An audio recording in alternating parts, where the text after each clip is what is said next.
This is why that cover had to be removed to get the squirrel cage out. Anyway, this is all cleaned up now. We're going to put this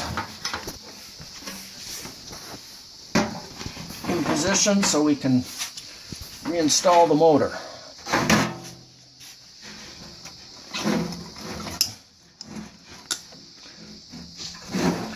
Before we reinstall the motor, well, we'll do that afterwards.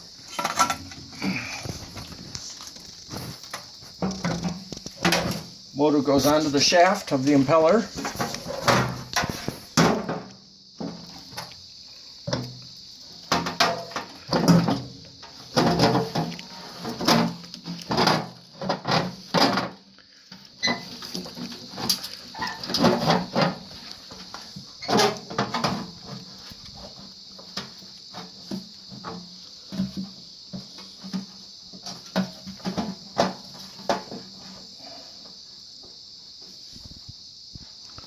Okay.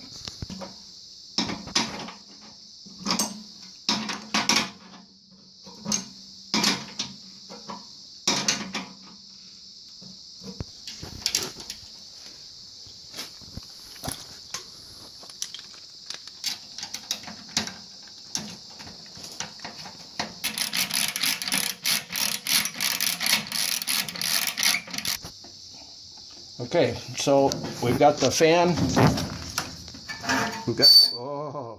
Back up. Okay, so before we install the air box, we have to locate the impeller centrally between the ends and allow for the little bit of play that's in the motor. That's motor play right there.